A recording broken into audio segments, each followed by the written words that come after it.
Welcome back to the Dirty Shirt Podcast. It's season 2, episode 2. I'm Braden. And I'm Nolan. And we're off. Like shoes on the beach. I usually wear Crocs at the beach. I do too to get onto the beach, but then they're gone. Yeah. Are Crocs shoes? They are, I Yeah. guess. It's footwear. Footwear. Close to sandals, probably. That's something we haven't talked about here yet. Yeah. Is all different types of shoes, you know? There's so many different types of shoes. Mm-hmm. That's true. And like things to put on your feet. And what's considered a shoe and what's not. You know? Yeah. Presently wearing my favorite. Yeah. Yeah. Toe shoes. Yeah. And like I feel like Like tofu. you're known for having many pairs of shoes in this family. Yeah. Most women. Oh, wait. Yeah. You're pointing your mom, right? Yes, Okay. I was, yeah. I also have a fair amount of pairs of shoes. I feel like mine though all have a specific purpose. Like I have a basketball shoes, I have my climbing shoes, I have Yeah. Crocs, work boots. And I'm sure all your Snow shoes have shoes. purposes too. Oh, sure. A girl's yes. got to accessorize. Well, when you wear a uniform to work, it's nice to have fun with something. So that's what I have fun with at work is shoes. Yeah. Yeah. Beaches. Yeah. You can probably only wear like boots and like steel-toed shoes to work now. Yeah, I mean, I have the same pair of work boots that I wear every day, which I think for Christmas, actually, I would like another pair Mm-hmm. so I can alternate each day, Yeah. give them a chance to like chill out a bit. So, Right. Speaking of work, brief life update for both of us. Yeah. 'Cause now we are big morning people. right. We are getting all the worms. Yeah. We're Oh, yeah. Yeah, we're early birds. So, Yeah. because now the cafe is open at 5 a.m. Oh, wow. Yeah, doing baking and some other projects and stuff. So it's been good. Early morning coffee. So Have Yeah. people been coming in that early? today I got like 4 people, like Really? 5:30. Yeah, Wow. Okay. so it's been Wow. good. Yeah, testing it Yeah, out. that's early to get up and prep before that. Yeah. And yeah, I've been working earlier hours here Mhm. too. Like our job sites are usually an hour-ish away, and we like to get stuff going like right at 7. So it takes some like we have to go to the shop, load up the explosives, and then go out to the shot. So, yeah, we were both up well before the sun this morning, and It's crazy to say I'm loading up the explosives to go to work. Because I know. most people, I was Right. that was going through my head too. most That's people right, that yeah. are saying that are disgruntled. Yeah. So, yeah. I'm still recovering from yesterday. Oh yeah, you have Thursdays that. I get up at 2:30 Yeah, to Oh. go to work. one early morning a week. hmm. So, So I'm in um, Delaware and back by 10:30. Wow. um, That's like a quarter of the way to the moon. it is only like we're recording this at like 7:00, but I think all of us could go to bed right now. Yeah. Well, it's also pitch black. Yeah. It's that time of Yeah. year That that is it gets dark dark at 5 at o'clock. 5, So, Like, surely it's time for bed. Oh, wait, what? It's only Dark 7. 30. Yeah. Well, it's probably only fitting to start the episode by Braden introducing our guests. Yeah. I guess we should do that. It's always like, yeah, they'll see it in the title, so Right. like they'll know who you are. But yes, these are my parents. This is mom and dad. So yeah, they've been my parents for as long as I've been alive, and so I've known them that long. And Bit before. too. yeah, they've known me that long as well. So we go way back. Yeah. That's funny. I guess yeah. Also, Kyle and Rochelle. Kyle is my dad. Rochelle's my mom, and yeah. Which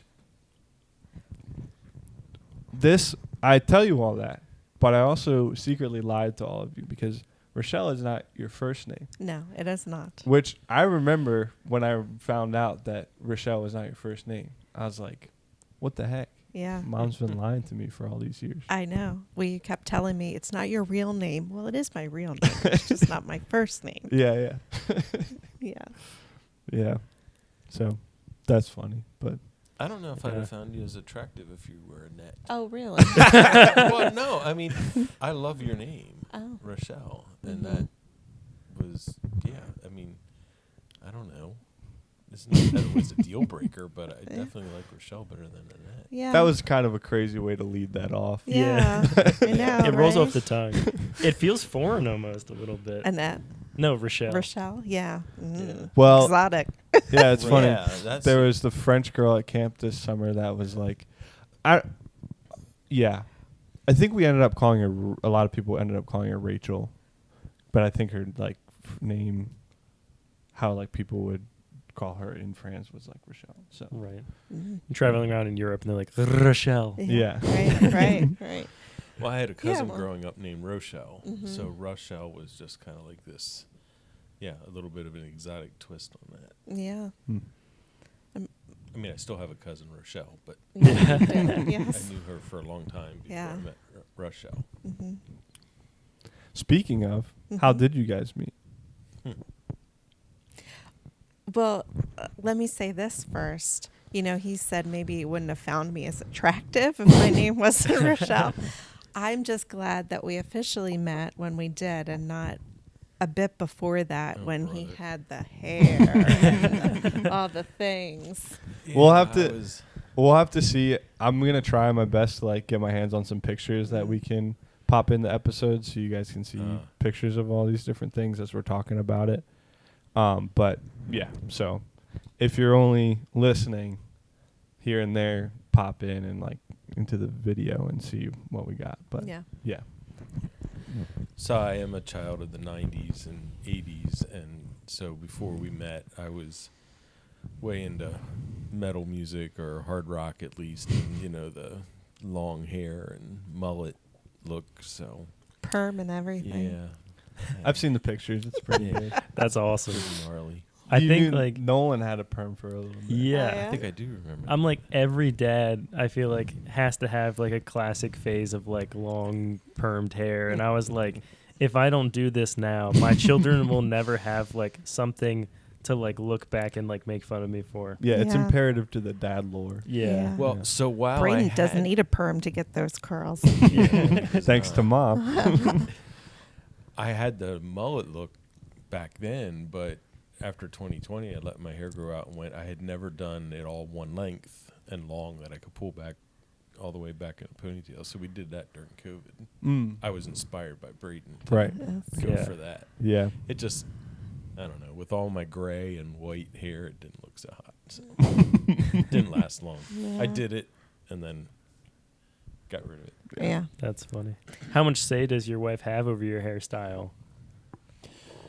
I mean, I think if she really wanted something, like I don't like to shave, but she doesn't like a beard, so that coupled with the fact that I don't have much of a beard, so never been good at growing one. So Yeah, I didn't have a whole lot. I mean, I didn't have a whole lot to say or opinion about the hair, but yeah, the facial stuff that I Yeah. do have an opinion about.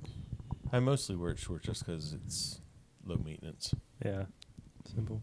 So Which is why I also went to short here recently. I know. I We feel didn't- like We didn't address it in episode 1, but my hair was really short in episode 1 of season 2. yeah. And which now I was actually thinking about shaving it earlier today, and I was like, you know what?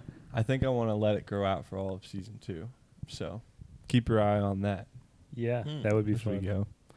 go. But yeah, me and Dad are matching right now. I was Mhm. thinking mine was getting a little long. I Yeah. actually, actually thought about it today. Do I want to cut that off again?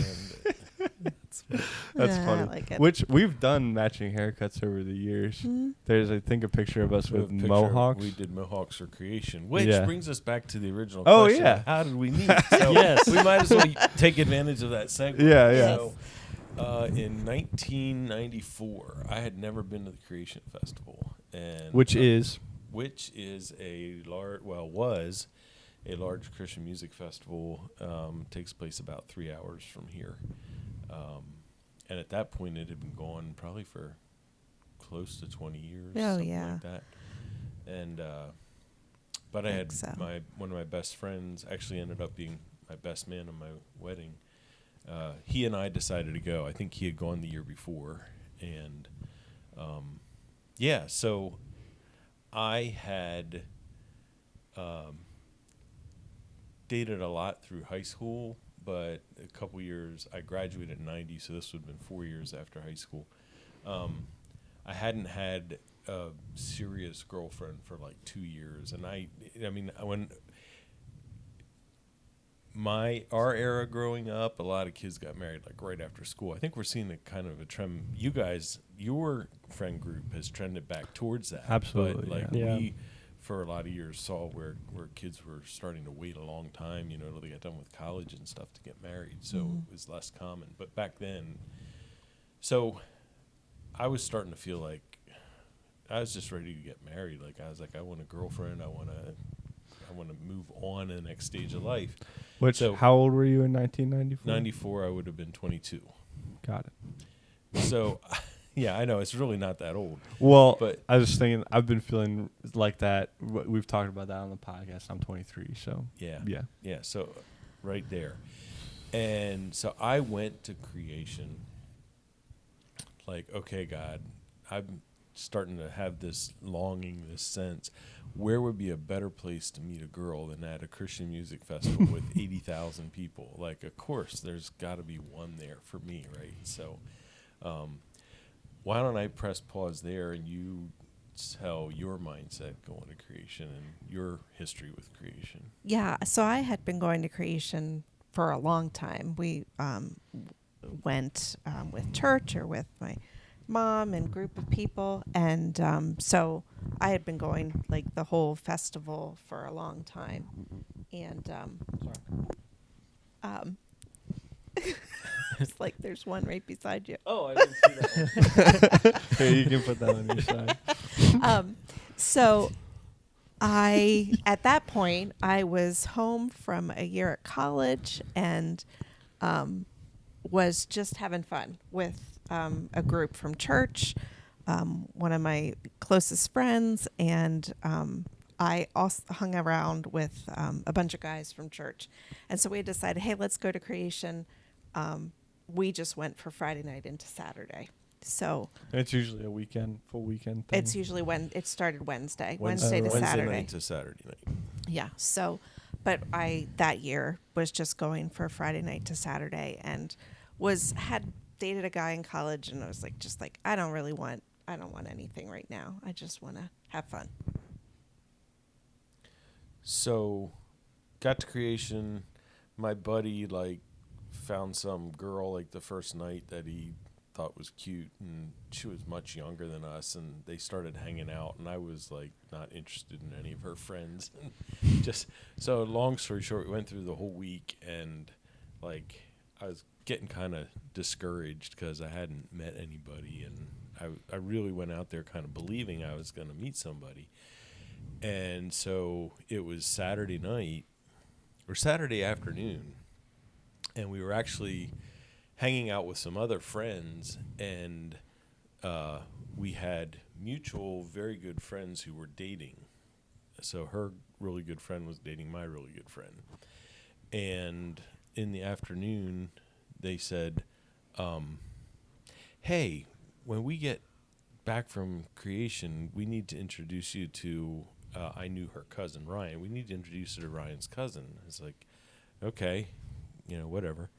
So, and then we're walking around that evening and happened to, Kevin and I, my friend, ran into this other couple again who was with Rochelle, and we all kind of bumped into each other, and we were like, they were like, oh, Kyle, this is Rochelle, who we wanted to introduce you to. Rochelle, this is Kyle. And we were like, oh, hi. And I was like, really? I look horrible. I look horrible. But okay. yeah, and I'm not sure how it exactly went from there, but it was almost like we just stepped beside each other, and then we were walking around together. And it was, like, I don't really remember anything else. Like, I guess we stayed together as a group, and we were right by the food court, and we were hungry, so we went over there and we got pizza. And I gave her the first bite of my slice of pizza. And Doesn't that it sound was like love? it was an act of God. It really was. 'Cause he Because doesn't share food. I do not share my food. Like, Yeah. it makes me grouchy. She'll ask me for something, and I'll be like, because I just don't like it. I don't know. I have to, like, make a conscious decision and not get irritated about it. So, yeah, but for whatever reason, that night, she thought it was the best thing that I was offer her That first bite point. of my pizza. Yeah. So Anyway. so we hung out for a little bit, and then I thought she didn't like me because we started talking about, well, maybe they could go back with us, because we were leaving as soon as the last concert was over to beat the crowd out. And I saw her talking to her friend from, like, across the way in the dark, and I read her lips saying, I can't do this, or I don't want to do this or something. I thought, oh, she does not like me. And but that's not what she was saying. She was just saying she wasn't. She would get in trouble if she. Well, I was saying that I came with this group. I need to go home with this group. Right. She was Besides gonna that, they're bail. parked at my house. Right. Yeah. So, anyway, I was totally smitten because we hung out for the evening, I guess, and then afterwards, like I said, we had torn our tent down and everything and had our cars parked out by the exit. So as soon as the last concert was over, we, like, bolted to the cars and left and drove home in the middle of the night to beat all the traffic. And on the way home, I told Kevin, I said, I'm going to marry her. Wowee. Yeah. I don't know why. I guess it was because of kind of where I was mindset-wise when I was out. I was convinced that this is who God had picked for me because I met her there, and that's what I had prayed for. So, anyway, I don't know what did it for you. I was excited and thought he was pretty cool, and then we just kept doing stuff together all summer long. Yeah, we had a chance to hang out that weekend, and then we went for our first date on July 4th, was to watch fireworks. We went over to Wrightsville by the river, watched fireworks. Which creation usually happens at the beginning of the summer, or did. End of June. End of June. Yeah. Mhm. Yeah, Yeah. and that year it was late, so it was like the last day was like July 1st. Yeah. So, anyway. Yep. So that was our first date, watching That's where we met. fireworks. Sorry, that was a really long. No, that's Story. great. So we Well- can just celebrate our first date every year. Yeah, that's Yeah. fun. Which that makes me think of something else that we wanted to talk about a little bit on the podcast, which is like ways that I've become you guys. And if there's one way that I've become you guys, it's telling a story that doesn't really need to be that long, very long. Which, like, obviously, like, you guys meeting is a story that, like, we want to give, like, obviously the time that's very well do it. So, like, that was not a long story. Right. I was having a good time. Yeah. It was nice. It was a good story. I think that's the first time I've heard it to that extent. Like, Okay. I mean, I know you guys met at Creation, but, like, I didn't know all of that. Mm. Do you know about the pizza bite? I knew about the pizza bite. Oh, Yeah. But, like, I don't think I've heard the whole thing in one sitting before, so. And Um, every once in a while, I still get the first bite of pizza, but not often. We don't need pizza that much No, anymore. we don't. Yeah. That would help. But yeah, I've been known to ramble and like add little things that like aren't important to the story and like I don't know. Yeah.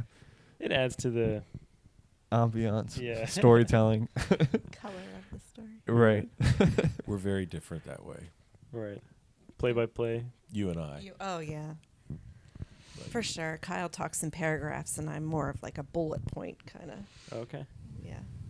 Which I was also gonna say, like, I feel like I've gotten that from you. Like I like tend to talk in paragraphs and like on and on. And but I also feel like I'm more direct sometimes as well, which I think comes more from Mom. Yeah. So yeah. And you're much more like her in how you analyze things and think deeply. I'm more reactive and fly by my feelings, seat of my pants, fly by the seat of my pants. Which I And- think I've done both of those things Sure. a fair amount. But Sure. We all do. That's fun.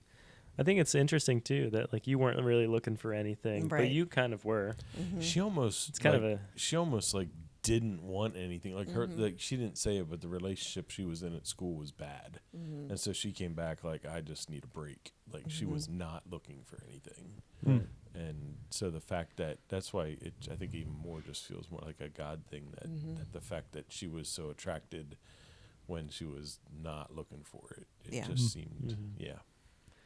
I feel like I've heard from friends before, and it's kind of my experience too. Like when you're not searching for something, that's kind of when love tends to find you. And it's not 100% the rule. Like obviously, you felt like that was kind of your next stage, and but yeah, I don't know. No, and I think Yeah. I've always just felt like you'll know, like Mhm. you just kind of know that she was the right one. Like this is it. Are you believers in like love at first sight, or I guess love at first interaction, at first bite?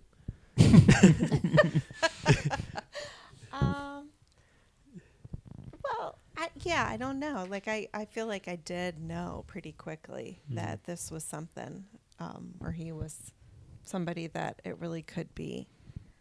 Because I had dated a number of people. The one that was longer was not great, but I didn't go out with people for a long time because I was like, I knew this wasn't right. But Yeah. with him, yeah. Which I also wanted to ask as well, like we've talked before about like dating culture back then is like much different than it is like now.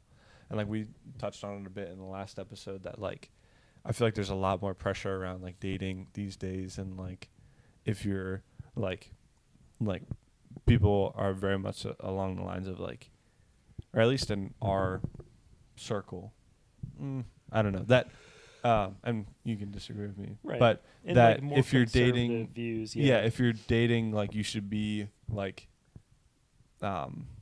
this should be somebody that you could marry, whereas like I don't know, so like that first date and like the first couple feel way more like pressurized. I don't know what was dating like when you guys were dating. That's kind of how I felt. Like I wasn't interested in going out with somebody for a long time if I didn't see a future in it. But I don't know that I felt like there was this pressure to decide quickly, or like, oh yeah, this is definitely it. And maybe I just knew like these other people, they cut their toenails while we're out. That's Right. probably not a good sign. You should tell that That's story. a true story. That's which I think about that so often. Go ahead, tell it. No, I just went out with this guy and he took me. We went out for dinner and we were going to go to a movie, but it was like a long time until the movie was going to start. So he's like, well, do you want to just go back to my house? He lived at home with his parents. I'm like, okay. So we went back and I sat down on like a single lazy boy type chair, and because he was going to go to the bathroom or do something. And then he came out and he sat on the couch, like kind of behind me. And we ended up watching this movie at home. And I'm like, so I'm sitting over here by myself, first of all, which was kind of weird, but I didn't think we were staying. Next thing I know, I'm like, what is that noise? And I turn around, he's cutting his toenails. Like, what in the world? Okay, yeah, we didn't go out again after that. Did they have nail clippers in the 90s? Yes. Oh my word.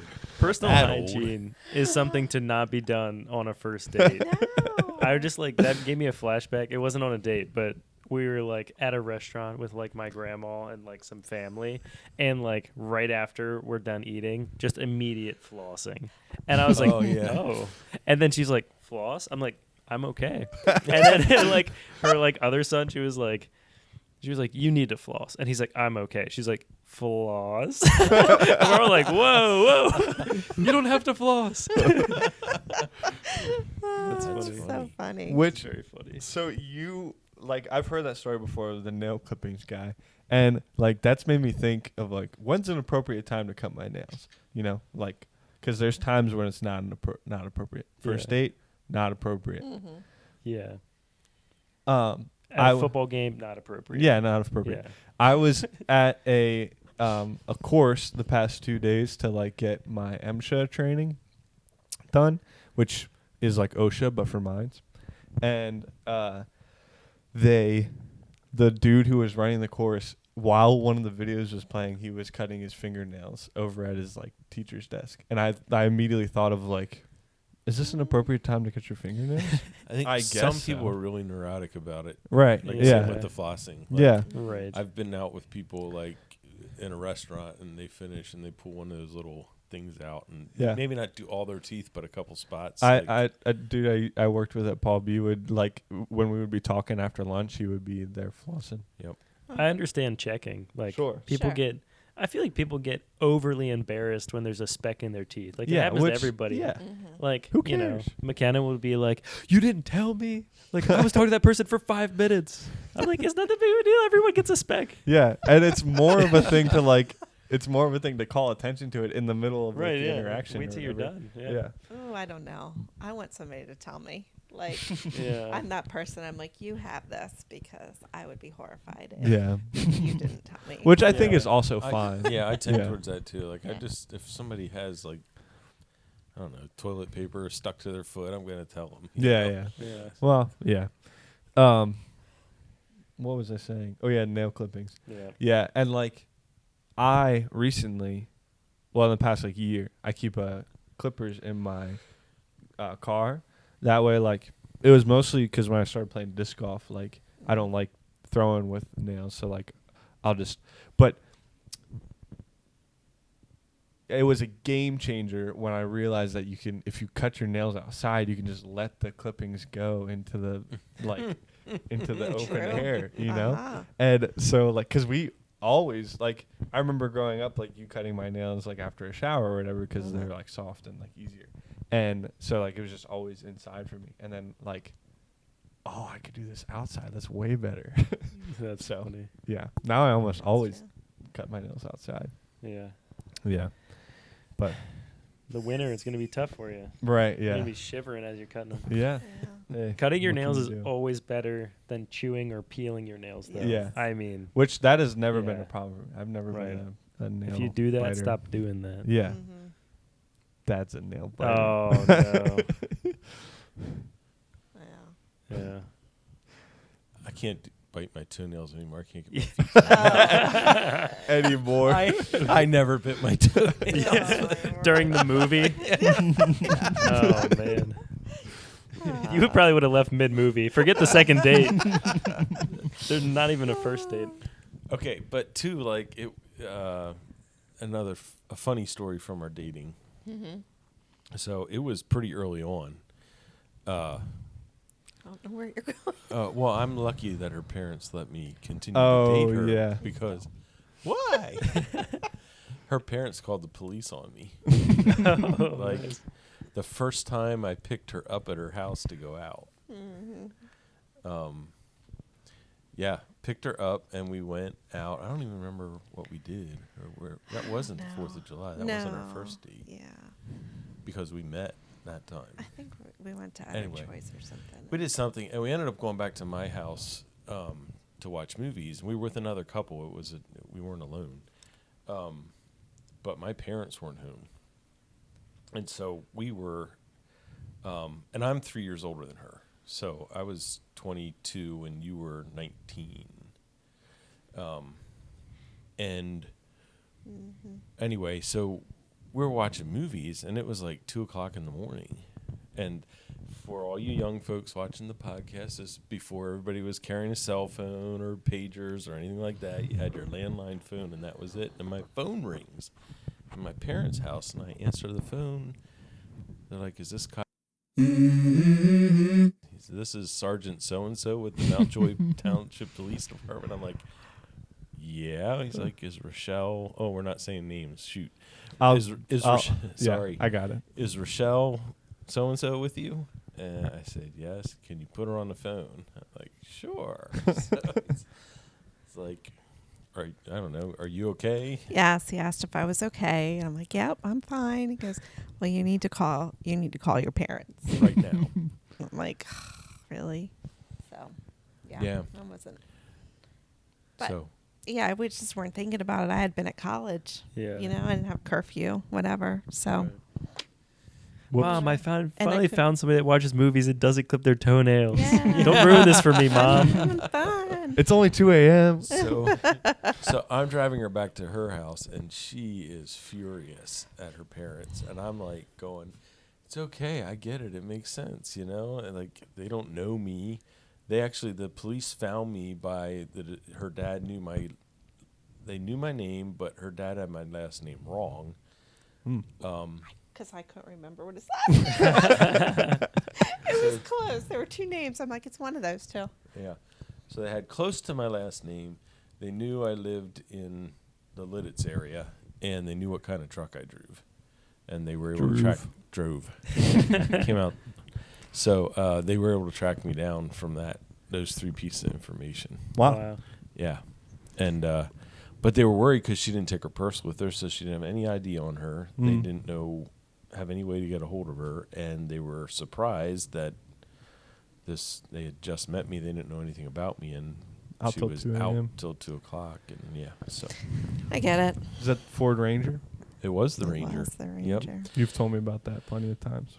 So I walked her back into the house, and I actually talked to her parents and said, "Look, I'm sorry. We just weren't thinking about it," and apologized and left and hoped they'd let her go out with me again. And I think, was it your mom or your dad at one point told me, like, that actually built a lot of trust with me, that I didn't just drop her off and run, but I actually came in and talked to them and apologized. So anyway. Yeah, I think that says a lot. One of my brother-in-laws just recently started dating, and a big thing I always said that I looked for to like see if a girl that came around was going to be like somebody that actually worked out. I was like, was what I like to call parental riz, which was like if she's talking, because especially they're so family oriented, and it's like if she's talking and relating well to the parents, like I think that spoke a lot like to him, and so it was really funny. We'd like watch it, and like he was like talking to one girl at one point. I was like, it's not working out, and McKenna's like, how do you know? And I was like, she doesn't have the parental riz. I was like, she like avoids them a little bit. And then this one, yeah, she's great. So it's funny. I think that is an important part of the dating experience. Yeah. So Yeah. what were you gonna say? Anyway, Oh, it's sorry. been a fun story to tell over the years. Yeah. We got the cops called on us on one of our first dates. So. Yeah. Yeah, I've heard that one a couple times. I can relate. Cops, it just makes it an exciting date, you know? Oh, I it's guess. exciting. Yeah. Yeah. Yeah. They have a story of the cops Oh. with. Oh, okay. Yeah. You'll Oh, get yeah. to it. That's on one of the podcasts earlier. Right? Yeah, Yes, it's the girls episode, right? Yes. Yeah. Yes. Yeah, I didn't get to that one yet. I heard that. yeah. I'm on episode 15. That's pretty good. Yeah, that's You're good. floating around the pond, trying not to. I also have a funny fishing story, but that's another topic. yeah. Dad has a story about everything. Yeah, that's another thing I think I picked up. Yeah. Yeah. That's funny. Yeah, I really appreciate like you guys like taking an interest in this. Like I think it's cool that you're listening and like yeah, so that's cool. Yeah. Yeah. I guess where does it go from there? When did you know that you knew that it was kind of the one, but I guess then how did you take the next step and make it, put a ring on it, as they say? Which I also have a question. Did you ask? So like another thing, like one of our friends asked the girl that he wanted to date's like father to even date, like not even like engagement. Like, what did you do? No, I don't think I asked to date. Yeah. But like you were saying earlier today when we were talking, like you don't remember, like did we go out on dates or did we just hang out? And I think we did both. Like, but I don't have a lot of memory of like big elaborate dates. I think we did a lot of things with friends, And because we were both involved in our churches, I was in a singing group, which we had mutual friends in. She joined that later. And when you were you started dating, you were still in college, right? Yeah, right. Yeah, about that. We were dating for quite a while before she goes, oh, and by the way, in August, I go to school in Virginia. And I was like, wait, what? We were together every day, and all of a sudden she was going to move 6 hours away, or 4 hours away. 4 hours. 4 hours away. 4 hours. That was not a happy day when I learned that. No, but he came down to visit a couple times through the year. But where I was going with that other Sorry. part, no, that's okay. Just that we spent a lot of time with your parents. Like We we did. would play we played a lot of cards. We would go over and we'd play cards and drink a lot of coffee. Back then I could drink coffee at 9 o'clock at night and go Yeah. to bed. And her dad always loved. could. Yeah. So Yeah, we did that a lot. yeah. Yeah, I really, most everybody loved your dad. I really enjoyed spending time with your dad. So we spent a lot of time Yeah. at your parents' house. Most everybody who didn't like spending time with my dad. Okay, everybody likes spending time with your dad. Yeah. Yeah. Pretty So, much. what was the question? How do we take it to the next level? Yeah, Yeah. I guess just what we're kind of when did you get to okay, I want to propose? It wasn't while I said what I said when I met her. We did have some. I mean, it wasn't all smooth sailing the whole way through to our engagement. I think there was a point where I even thought about. I don't know if I ever told you this. I ever thought about breaking up with you, and it's probably Alicia's fault that we're still together. Or not fault, but I just remember her one time telling me, you better not break her heart, in a way that I was terrified. I think I must have been pretty close at that point to at least taking a break or something, and I must have been talking to her and her boyfriend about it. I don't know. Anyway, I just remember she put the fear of God in me, and I was like, okay, we're gonna work this out. And yeah, so I don't know. We kept growing closer, and then I think I talked her into quitting school and coming home and getting married. So we got engaged a year on the anniversary of our first date. So somewhere in that winter, July in 4th? the winter of '95, yeah, we started talking about, that. I mean, when I asked her, I knew she was going to say yes. I mean, so and then I talked to her dad, and yeah, so the proposal was not as cool as yours. Yeah. There was no water tower. No cops. No, Yeah. in fact, yeah, I kind of fumbled it. So yeah, went and picked her up. We were going to go out, and I had gotten the ring, and I was going to just propose to her at her house. Did we go? We must have gone to fire. Oh no, we would have gone fireworks the next night. So this was the night before, on the 3rd, and I decided I wasn't going to wait until the evening. That's probably when she was expecting it. So I would do it after midnight on July 4th, but it's actually the night before. Well, then we had to run somewhere. Yeah. And we ran out and jumped in my truck, and I opened the door for her. She got in, and I ran around and jumped in, and she picks up this this yellow invoice, and she's like, "Oh, what's this?" And it was the receipt for her ring that I had picked It's up on at my the. seat. I had To pick it up. I had just had it There's laying in like my truck because warranty information. I or didn't know we something. were going anywhere, and I forgot it was in there when we went out to leave. So then she knew I had the ring. So anyway, Whoops. It's all right. We got to the end, and yeah. yeah. Nothing. Yeah, that's funny. That's a warranty for my truck. From Don't worry about it. Gordon's. I think I just Yeah. grabbed it from. Don't worry about it. No, you told me Kevin was looking at rings. Oh, did I? Yeah. I was a pretty good liar. Yeah. I didn't buy it. No, I did, and it cost a lot. Oh. Wait. There you go.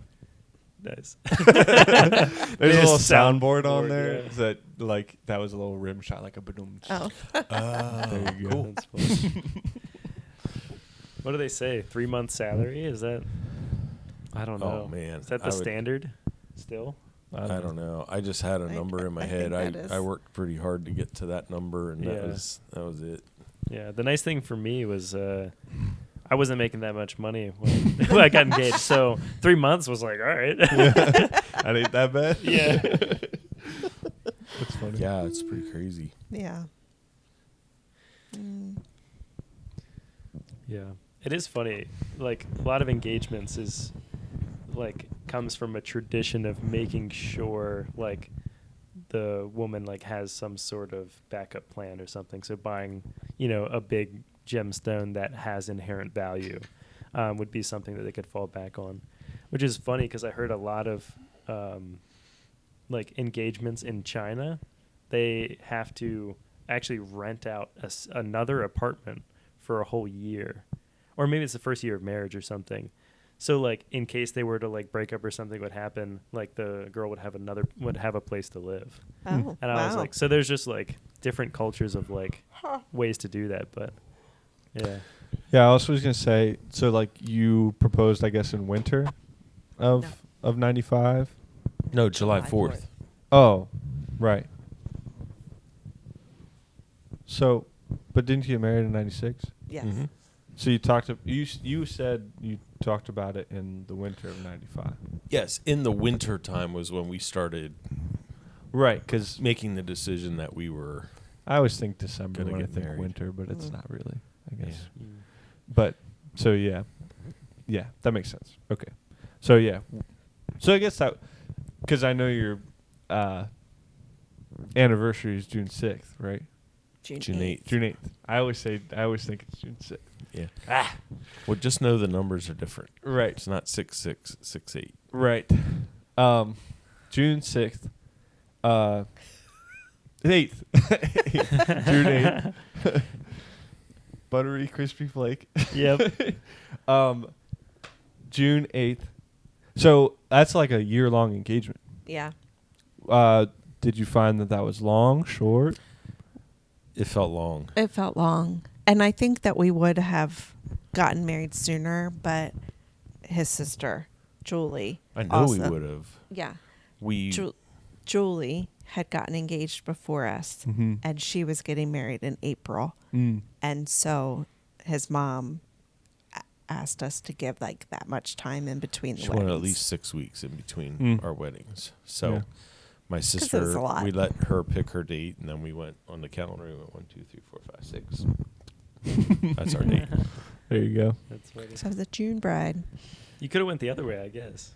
No, No. we needed to let them get. Yeah, we need to Yeah, let them yeah. go first. Yeah, Mm. That's they were engaged first. Fair enough. yeah. Yeah.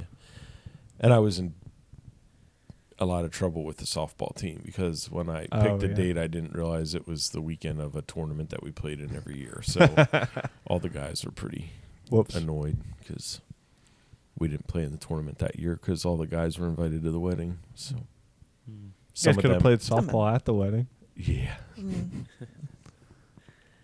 No. She was always very supportive of my softball career, but not that supportive. Yeah. Yeah. That's funny. That is funny. All the groomsmen just in their, long socks and, That would have been fun. button up. It's I do have that for I have a yours. friend. I think so. I have a friend who I played softball with who he actually got his first wife left him and he got remarried and his second wedding they did his wife was in the ball and they got married on the softball field. Oh, that's There cool. you go. Yeah. It was pretty cool. I don't know if I'd get married on a Travis. Yeah. softball field. On home Yeah. plate, I would hope. Yeah, I think it was. Yeah. Yeah. It was pretty cool, the whole deal. They could round the bases together Yeah. at the end. I think they did something like that. You could get really creative with it. Yeah. It was Yeah. fun. So then So, you guys got married at mom's church Mhm. that you grew up at, Yeah. and you were planning to go there for, like, We did when you go guys there. got married. Yeah. Right, and you did for a bit. We did. Yeah. For about almost- 8 months. yeah. So we got married in June, and we knew we wanted to go to one of our churches, but we couldn't decide which one, and we knew we didn't want to go just to another church and start Yeah. over. It was one or the other. And so my pastor at the time said, you can't just go a couple Sundays and like decide. He said, so go to one for several months and then try the other one, to get the feel of the congregation and how you fit in. So we started at our church for the very holy reason that softball season had already started. Oh, right. Yeah. Because we got married in June. So we went to our church until softball season was over. So somewhere around September, we switched to her church, and then we went until the next spring. And I was trying to decide. They had 2 softball teams. I was trying to decide which team I was going to play on. The established team that was older guys, but they were the better team, or the other team, which was younger guys more my age, but they were kind of up and coming. So I probably would have been welcomed on either team because of my ability to play. That's pretty good at softball. But yeah, I remember going to the meeting for Red, and then God just said, no, you guys need to go back to the other church. That's a whole nother story if you want to hear it. But it was a hard yeah, decision. It was a very hard decision because her church was thriving and really healthy. Lots of and- couples our age. Yeah. And the church I had grown up at was really struggling. We had a new pastor who had just come 2 years prior and was trying to change from basically 4-part harmony a cappella singing to a worship team, and we were going through all the worship war stuff. There was just a lot of change happening, and not everybody was happy about it. And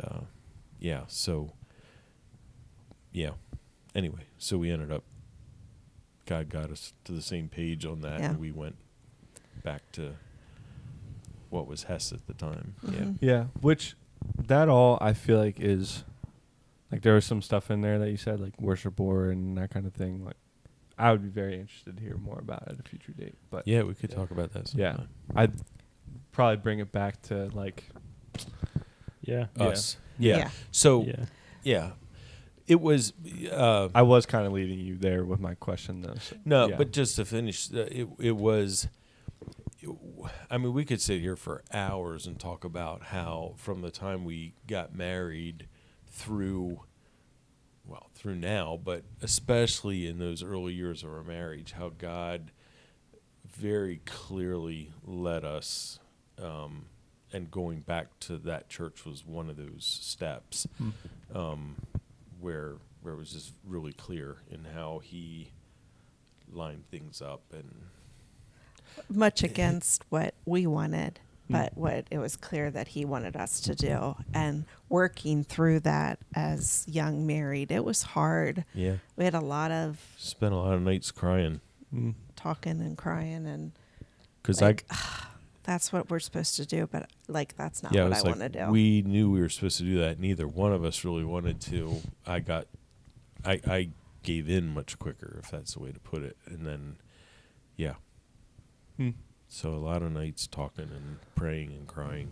Yeah, which that's why I asked that, because like I feel like that was like really, I mean, important for you guys, like like it being, I mean, those are the first years of your guys' marriage, and that like probably founded you guys on like, you know, following the Lord and like Well, and it changed a lot of things, not just for us, but for you guys too. Right. I mean, when we were engaged, before we got engaged, I told her, if you don't know, I am an ordained pastor. I'm not leading a church presently, but I did for 13 years, and I pastored for 18. And I felt that call when I was around 20. But I didn't answer the call till I was 30. Again, a whole nother story. But I told her before we got engaged, I said, you got to know that there's a really good chance somewhere down the line that I'm going to be a pastor, because I felt pretty clearly that God's told me that. And that's not an easy thing, to be a pastor's wife. Mm-hmm. So I wanted her to know that going in, and to, I mean, you Yeah. probably didn't even fully grasp what it meant. No. You can't know until you walk through it. You don't. And So- it's not like it's horrible. It's No. just it's just different. Yeah, and it's not like I don't know if you ever felt called in your life before that to be a pastor's wife. You know what I mean? Like, Dad, you know, you felt called to be a pastor, so you prepared for like what went into that, and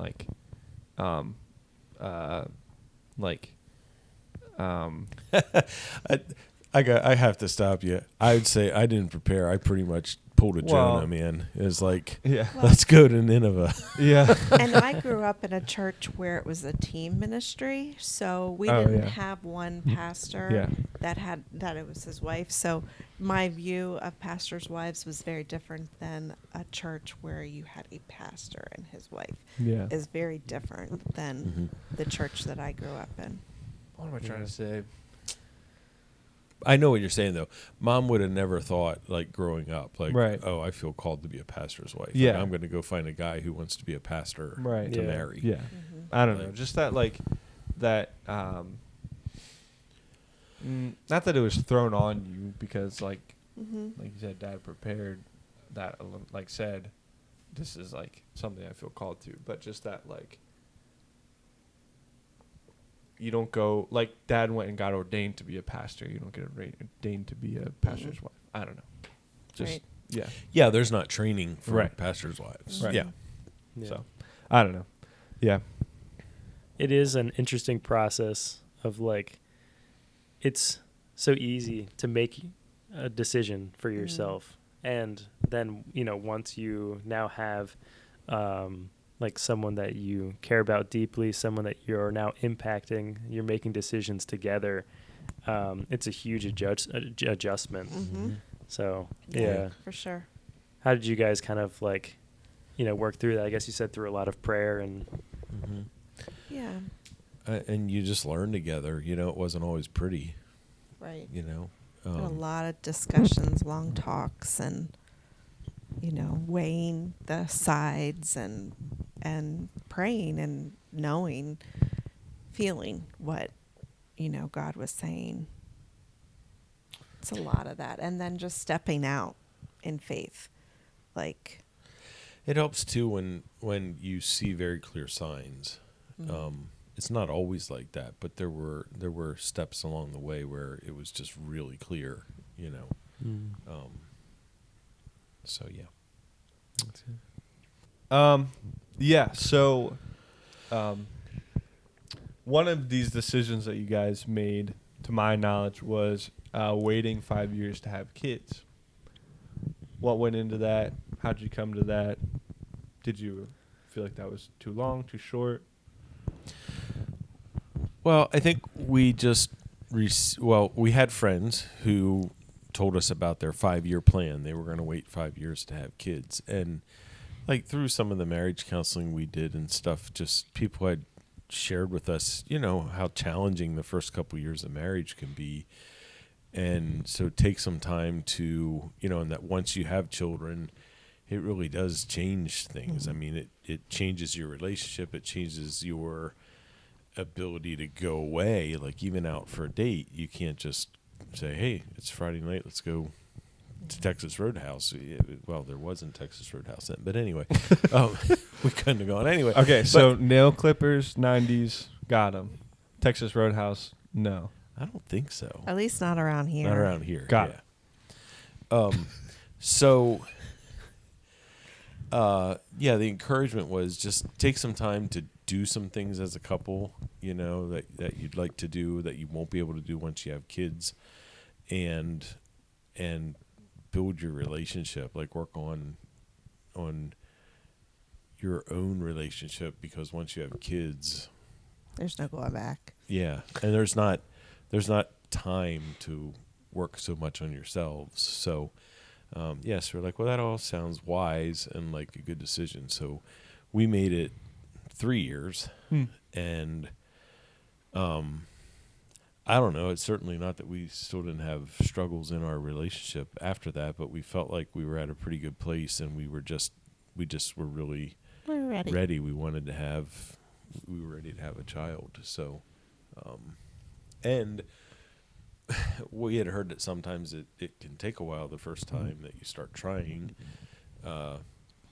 and then that wasn't the case for us. So we made a decision we wanted to have a child, like after 3 years, thinking it was, might take us a year, and it didn't.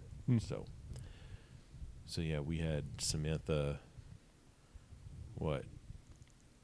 3 months short of 4 years. Of 4 years. Gotcha.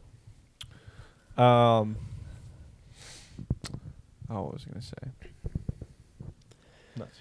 Yeah, I think too, like, I remember. Maybe we'll probably talk about this later, but then it'd be tough going into the transition of like empty nesting then, because if you don't take the time, like when you first get married, to really love spending time together, more than just going on dates, but actually living and being one, making decisions together, and actually just loving that, then you just fall in love with 18 years of raising kids, 25 years of raising kids.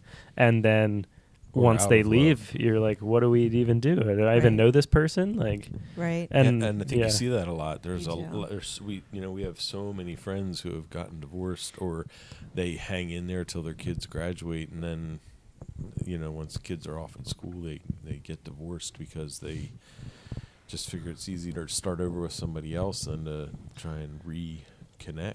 Yeah, and I think we focused on our relationship during the time that we were having kids, and we were fortunate enough to have both our sets of parents nearby and wanting to spend time with their grandchildren, so that they would often take the kids for overnights or just in the evenings when we would go out. And I really enjoyed. Like, yeah. I always loved going over to grandparents. It was good for all of you. Yeah.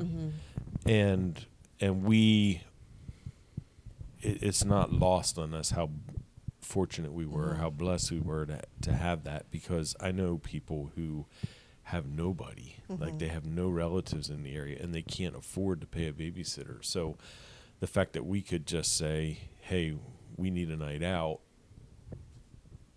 can somebody, I think we might have paid for a babysitter twice in all our years of raising our kids, just because we had somewhere to be, and none of our parents were available. Right. And if it wasn't our parents, it was your cousins or, whatever. Yeah, I remember had going so over much to family. Trevor and Alicia's once. Yeah. I think they kept you a couple times. Yeah. I specifically remember watching Madagascar at their house, and they had like a big bathtub, and we took a bubble bath. And That's made hilarious. beards. Because I have Bubble a beard. really vivid memory for some reason of taking a bath at Trevor's parents' house when my aunt and uncle would have been watching me. That's so funny. That's funny. Now like once you become an uncle, you gotta like I gotta send my kids over get to the Colin's bubble house. get the bubble bath. Yeah. Yeah. Just to your point about like how once you have kids, that like completely changes your life, and like that you're like that's what your life is for the next 18 years or whatever.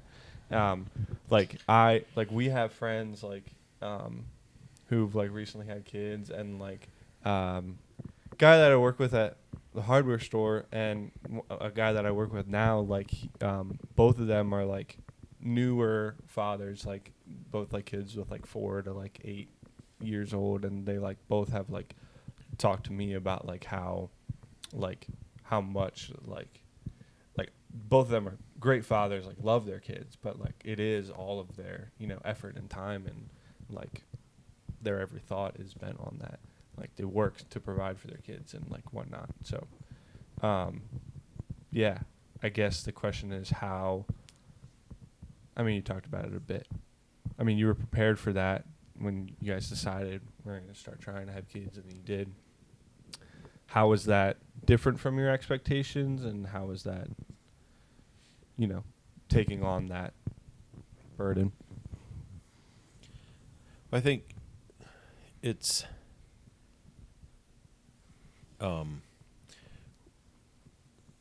so you decide you're ready to have a child, and then you find out you're pregnant, and it's like really, really exciting, and in the same moment it's absolutely terrifying, because there's like this, you realize, at least with our belief system, there's no going back. Like we're all in, and this is going to change everything. And it's like, wow, you just feel like you grabbed onto the tail of a dragon or something, it's like, this is going to be a wild ride, and here we go. But what was your question? How's it different from expectations? Yeah. What were some of the like challenges that you weren't expecting raising kids? I mean, this can just bring us into talking about, raising kids as a whole. Like, it doesn't have to be like right away, or just. Well, looking back from this side of it, I think one of the things we talked about, and then maybe we're jumping ahead to our advice a little bit, but it's just that it goes so fast. And like, I remember being your age and people older than me saying, just enjoy it because it goes so fast. And I'm like, yeah. But it's just unbelievable how quickly we're here. And it's you don't just raise it's constantly changing. There's no like the target's constantly moving. Like, it's all every stage, your children go through stages, and every stage is different. Every stage has its amazing parts about it and its incredible challenges that come with it. And you can say what you were going to say about that. Yeah, I think, like you said, one piece of advice is just enjoy the stage that you're in. And I think that's true in life, personally, but for the kids, you can get into this spot where, like, when the baby is a newborn and you're like feeding, I felt like I was feeding every hour. It was 2 hours, maybe 3, but it's like, oh, I just can't wait until it's like, now I'm not tied down this way, or can't wait until the child starts to talk, or I can't wait until we can have real conversations, or I can't wait until this and that. And you can find yourself looking ahead and anticipating and thinking it's going to get better or whatever, but it's like, it goes so quickly. Like, just enjoy this stage where you are right now, because it's going to be gone before you know it. And you don't get that back. You have another child and you go through it again, but it's different. And it's just enjoying the stage. And I remember when you guys were in high school, I think, and I was talking with someone with younger kids, and they were, I was talking about a frustration or a heartache or a whatever that I was experiencing with you guys, and they're like, oh, so my child who I'm trying to potty train or whatever it was isn't that big a deal. I'm like, no, like, I don't think that's it. I think it's like, there's the challenges of that stage, and there's the fun in that stage. And you have that at every stage. So enjoy the one that you're in and don't wish past it. Mm. I think, yeah. And when you're in the 23-year-old stage, you Still go on living their at home. podcast, you know? Right. So we're enjoying the stage of Braden. Yeah. Most days. Yeah. It's funny. So when you think about it, and I wrestled with this for years. I'm like, why does it seem like life is just going so much faster? And I thought about when I really noticed it was when Sam graduated from high school. You know, she was 18, and it's like, for me, trying to get to 18 and graduate from high school felt like an eternity. Like high school felt like it took forever. And then we watched these two go through school, and it just felt like they got from 0 to 18 in the blink of an eye. And it's like, why is it like that? And then in the years, the last couple of years since then, it just seems to keep going faster and faster. And I don't know if somebody told it to me, or anyway, somewhere along the line I realized it comes back to math, unfortunately, because I don't math. But I'm 53 years old now, so a year of my existence when I'm 18 is a much bigger number than a year of my existence when I'm 53. So it comes back to proportions, and just like a 1 year today is a much smaller sample size than 1 year was when I was 18. And so just going, like, actually living through a year worth of time feels much faster. It just it becomes a smaller and smaller part of your existence. So each one seems to pass that much faster. Yeah. Yeah. There's an episode too. We talked about turbulence, like Yeah. in turbulent times of your life and things where there's a lot of change. And I think too, like when you're young, so much change. Yeah. Like you look from babies to like 5 years old, the development that they have. It's like you learned, you know, a whole language and a whole like all these different senses. And then it's like, you know, when you get to like 30, it's like I didn't even change jobs, you know. What did I even do this year? I didn't move, I didn't change jobs, I didn't, you know, I didn't meet any new friends, like Yeah, I was gonna say too, like I actually heard on a baseball broadcast one time, dude was like, you know, like somebody did something crazy in the game, and he's like, you know, like I'm like however old, and you know, I don't see too many new things all that often, but that's something I've never seen before, and it's just a beautiful thing to behold. And it's like, that probably has something to do with it too. Like you probably don't see, you know, all that much new stuff. Like, I mean, like there's a lot of things that like you experience for the first time, like, you know, your first steps, or the first time going to high school, or I don't know. There's just a lot of new stuff. Like even now, there's still many new things that I'm experiencing.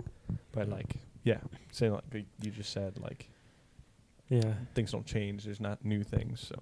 And there's like beauty in each stage, and like you said, like enjoy each moment, live presently. And I'm sure when I have kids, it'll be different, and I'll probably really live into that advice of enjoying each stage. But right now, my favorite stage is 3 years old. Yeah. They're so funny. They are so funny. They like put their shirt on backwards, and they're like, "Hey, buddy!" Like tags in the front. He's like, "Oh, like, crap!" Yeah, and they're like just funny. They're sweet. They can talk. I don't know, but it is fun. Yeah. When I was pastoring, we had a daycare at the church, and every week I would read a Bible story to the 4-year-olds, the oldest class, and I loved that. It was so much fun because they were just a blast. They had their challenges, some of them, but and it's cool now. I'm seeing these kids graduating from high school and stuff, and it's like I ran into a mom of one of the kids a few weeks ago, and actually just last weekend, and she just stopped and talked. She's like, "Hey, this is what my son's doing, and can you give me any advice on where?" Like I could send him for that, because he was actually interested in something I was doing that day. Anyway, Sorry, I'm getting on a tangent. Yeah. That's all right. We do those here. It's a classic. Yeah. Yeah. Cool. Yeah, I don't know. I guess, like, is there any, like, misconceptions that you think are generally believed, whether it's about relationships, marriage, parenting?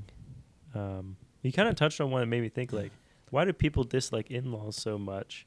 Mm. I mean, you guys seem to have a good experience. Not everyone has that experience, but Yeah. where do you guys think that stems from, and how do we break that misconception? I don't know. I didn't think about that. Yeah. Yeah, I feel like we were blessed to have parents that loved us and that wanted to spend time with us and our kids, and because that's not always the case either. There's a lot of grandparents out there that are not really interested in helping with the grandkids, and I don't know. I mean, I wasn't. Yeah, go ahead. If you weren't a good parent or engaged as a parent, you're probably not going to be a good grandparent or engaged as a grandparent. Mm-hmm. So, yeah, I think we both felt like we grew up in good homes with good parents. That They weren't perfect, but grew up in loving homes with a lot of support and a lot of love and God in the center. And that makes a lot of difference. And I think that helped us in parenting and deciding how we wanted to parent. You know, maybe there's things that we know we didn't want to be or do, and there were things that we really wanted to. I mean, I went to college 4 hours away, and my parents drove down to college to watch me play one song in a recital. You know, like it took time out of their work week because it wasn't like a weekend or a whatever, and drove 4 hours just to do that. And, you know, that was important to me. And I know I thought at that point, like, you don't have to come down, but I was grateful for it. And so we tried to be as involved in our kids' lives as we could. And Well, and kind of the flip side of that is when I was in high school, my dad was a salesman, so he wasn't around during the week. He was on the road, and it didn't make me feel any less loved. I mean, he was out trying to put, food on the table. He had to work, but he wasn't always able to be at everything. And so I was grateful to have a job at the time where I could be at everything. And it, I don't have hard feelings toward my dad for things when he wasn't there, because I knew he had a good reason to not be there. But at the same time, there's some of that I would have wished that he could have been at. And so I wanted to be there for my kids as much as I could. So I was probably more driven. I was driven for us to be involved, but from the flip side of it, where your parents were able to do something like that, where my dad wasn't, and I experienced from the other side. But it drove us to the same desire to be involved. Which they were very involved. Maybe more so than you wanted us to be. No, that's not at all what I meant. Dad's wearing a Warwick marching band shirt right now. You were I picked that intentionally. Yeah, you were the president of our band or the band parent association, and yeah. So, Braden's always been a bit of an overachiever, or well, not an overachiever, but you're driven, and I was gonna say. I was one of the first students at Warwick I actually got to march in the high school marching band when I was in 8th grade. I think it was one of the first years they did that. And then after a number of years of doing that, they stopped doing it for a really long time. And I think it was the year you marched was the first they had just started doing it again. Yeah. He couldn't wait till 8th grade. He had to march in 7th grade. So beat his old man. Yeah. Yeah. Which that was fun. Yeah. There's that line from Billy Joel says, is like every child's got a pretty good shot to get at least as far as their old man got. Allentown. Okay. Yeah. I never knew that line. I mean, Yeah. I knew the song, but I didn't Right. listen to it that closely. What was I going to say? See, I know where you get it. No, but about yeah. Anyway. Yeah. What do you think the line, you were probably going to talk about show choir then too? No, I wasn't. It was something. It was about. I'm not going to pull it. It was something you said, and then the whole thing about you being in as a 7th grader. Oh, challenges of raising kids. Like when the band director called us and was like, we'd like. He said we had wrote the drill. We have the music arranged for X amount of percussionists, and one of the kids, I think he tore his ACL or something and couldn't march. I think he just quit. Huh? I think he just quit. Okay, or quit. And he said, I've asked all the 8th graders, and they all said no. So he said, I really need to fill this spot, and I was wondering if you'd consider letting Braden march with the. Our last name starts with a B, so that was the first one on the list. Yeah. So, having marched as an 8th grader and having some very vivid memories of what I learned as an 8th grader hanging out with high school kids, and the education that I got there that I didn't get from my parents, we were like, we kind of had to sit back and we were like, man, do we want to put our 7th grader in the band with, 12th graders, and like there's a huge age difference there, a huge difference in maturity level. And I had full knowledge of the stuff that goes on in the band bus and just in band in general, in a drum line.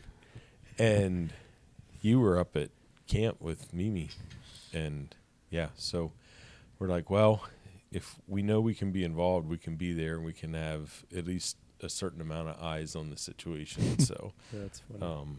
We decided to let it up to him, and he thought about 0.2 of a second before he said yes. Yeah. That's how fast Google does it. Right. A million results. Yeah. What do you think the line is, like, of being involved and intentional in your kid's life and being what they call a helicopter parent? I think I can answer that pretty. I think some of it is just having a good relationship with your kids and good communication. And I mean, I don't know. I'm not saying we never crossed the line at all, but I think we tried to be sensitive to. I think if they would have been pushing back, like, we don't want you to do this, we'd probably pulled back. And I think we were there. We weren't trying to change what was happening. Or Yeah.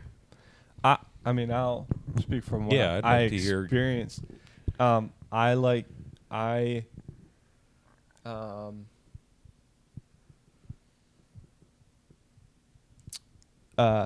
mean, being in marching band in 7th grade is a great example. I remember me and Sam wanting to go to Josh and Jacob's house, and instead of you guys saying no, you got us those slide phones, and which were pretty cheap, I think, and had I guess they were prepaid phones, and then we could text and call you guys from those to pick us up or whatever, and well, they were real phones. The key was you didn't have access to the internet. Right. They were just phones. Yeah. And so that was nice, and I remember obviously times being I want to stay out later, or things like that, but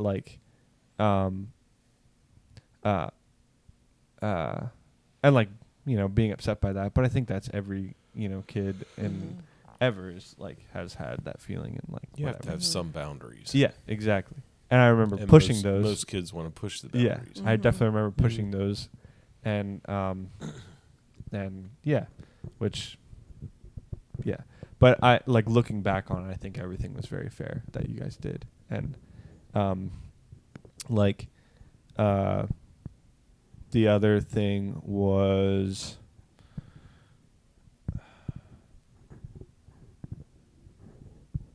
Oh, what was the other thing? Oh yeah, I like you guys were there a lot, and like your presence was definitely felt, like at band especially. But I also like you didn't like intrude at all. Like I remember like you guys, like I feel like you could have been like the chaperones on the band bus on the bus that I was on, but I don't think you ever were, or maybe you were, but you were in the very front. Mm-hmm. Or and like drumline always sat in the back, and so I still felt like I could be with my guys and like hanging out, and to the point of me being in with high schoolers when I was in 7th grade, I definitely was hearing and seeing and learning things that like I probably shouldn't have been at that age. Mm-hmm. And like thinking back on it now, like I didn't act in a way that like was good.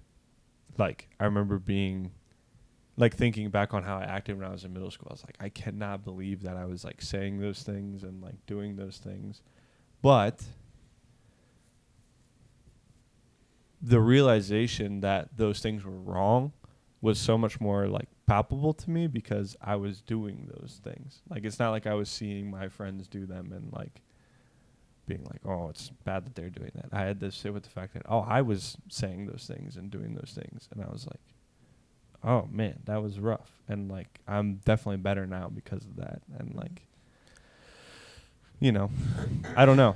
It's I to that point of like the line, like I had to learn some of that. I mean, I don't know that I had to, but learning some of that stuff the hard way was good for me, I think. Mm-hmm. And so like you had to release a bit of that protection for me to, go through that. So I don't know. What is that? How does hearing that feel? Or Well, I mean, in some ways, it I don't know that it necessarily. It's not necessarily a. I don't think anything we ever talked about or set up as a parenting goal, but just observing how, knowing how I was raised, seeing how people raise their kids today, and we kind of did it in between yeah. there. You learn so much more by learning it yourself than having somebody tell you. And it's the same with your faith. You're at an age now where you've got to learn to own your faith. It's no longer because mom and dad taught me this. It's like you need to believe it because you believe it, not because we believed it. Mm-hmm. And I think we've come through a time where, and I think we did this to a degree, but as parents, you don't want your kids to hurt. You want to protect them. You want to help them to not go through difficult things that maybe you had to go through. But if you don't go through those experiences, you don't learn from them. And so it's the part of that line as a parent is letting your kids go through difficult times, learn things on their own, but trying to protect them from making the big mistakes, Mm-hmm. the stuff that can derail them for life or affect their life long term.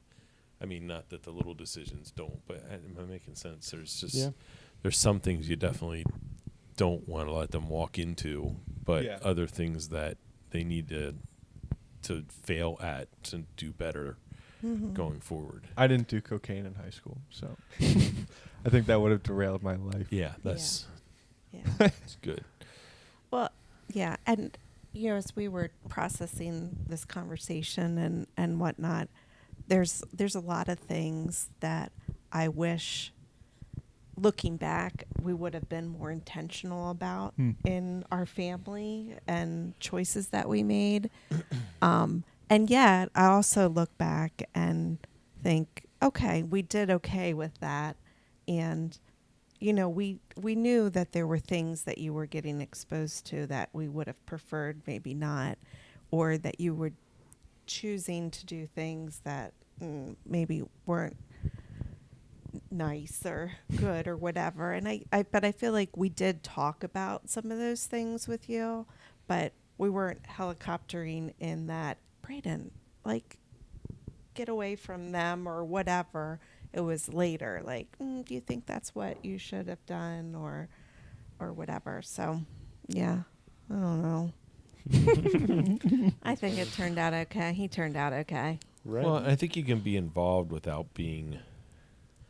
I mean, I was about as involved as you could get. I was out when he was in 7th grade. I was marching on the field with him in band camp because that's a whole nother story. But yeah, because it was necessary. I thought it was helpful anyway, but not. I don't know. I guess as the band parent president, you're pretty much running things, but not because somebody has to do it. Yeah, but like, but not trying to. Yeah. and my favorite memories from band wasn't like, well, yeah, it was, being in band, but like you didn't come, like we hung out here at the house a lot, and like I would go to other people's houses here and there, but so like you guys like never really involved yourselves in any of that. Like, I mean, you experienced that. Like when we would all come over here, like you guys would be here and you'd be happy to talk to people as they came in the door, but I think you came downstairs for the first time ever, like a couple weeks ago, to play cards with us. Like, I think that was the first time you guys ever. I mean, you may have come down, hop into the music room quick, grab something, and come back up. But like, to come down and hang out with us, that like, never. Which I appreciated. Like, which I think that was another thing, is that you guys, part of like getting this house was like wanting us to have friends over, which we've talked about. And like I always really like loved that like we could be the host, and like I always tried to do my best to be a good host to like all my friends that would come over, and like because I mean partly like because it's like your guys' house, and like that's a good reflection on you that I'm a good host, and like I don't know, that kind of thing. So and we did. We wanted you to hang out here, so we had at least an idea of what was happening. Yeah. Yeah. Well, that's a good way to be involved and not helicopter. It was literally a reason for us to want to have a house where we could do that, and and we're grateful that our kids wanted to be they wanted to pull the other kids here. Yeah, and I think it's like a nice give and take, because you guys got to like kind of monitor, but we also got our freedom, and like we didn't have to worry about where you were going and what you were getting exposed to there, because at least we had some modicum of control over what was happening.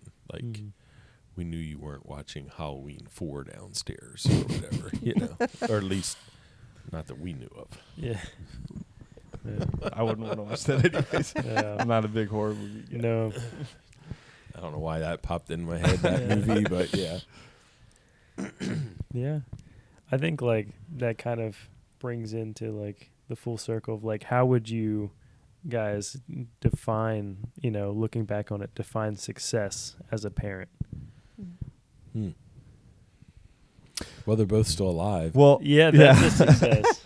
Real quick, this will be interesting, like comparison to the last episode, because like Josie answered that question, and she like like super fresh, just had her kid. Yeah, and so I think that would be an interesting comparison. I did not get to watch that episode. That's okay, and honestly, I think did. that's better, because then you won't have that in your brain. I think there's a couple of things, but I feel like while it's still changing and growing and whatever, having a good relationship with my children it feels like success. I feel like they at least sometimes want to spend time with us and do stuff, and I invited you guys on my podcast. You did, right? You had your friends over because I wanted to play cards for my birthday. Yeah. So that was a fun time for me. And, you know, you and I had a little heart to heart the other night, and that was really meaningful to me. And I got to spend some time with Sam a couple weeks ago, really one-on-one with her. And we had a good time together. Like, I feel like that feels like success to me. Obviously, I want you both to love the Lord and, you know, want to serve him that way. And, you know, that at this point is totally up to the both of you in that decision and choices. That would feel successful to me. But, you know, I'm just grateful that I have a good relationship. I feel like a good relationship with both of them. Well, and I think that you're both working on being productive members of society. I mean, if that's the way to say it. You know, Stan's married. They have a house. She's doing some work, you know. And you know, you've done amazing things with at camp and you know, you've worked all the way through all that as well, and now you found something that you're excited about, and you know, it's watching you process and start to grow into the next chapter of your life is exciting, and I've always appreciated the way you do a lot of research, and you really you don't make quick decisions, and mostly. But I don't know. Sometimes, like jumping into drilling and blasting seemed fast, but you know, you're excited about it. No, but yeah, just that you were not, you know, you moved out, you moved back, but you're not sitting in your room playing. You're not living in our basement playing video games every day. I mean, not that you don't play video games every day, but I don't know how often you play video games. I don't know what you do when you're hanging in your room, but yeah, I think you know what I'm trying to say. I've heard there's been a lot of Minecraft lately. There was. Yeah. I haven't touched a game in like a week, though. Comes and goes. By myself. It just depends the season. Like, yeah, that's not what the point of that is. I don't need to go into that right now. We don't need to talk about your gaming habits. Yeah.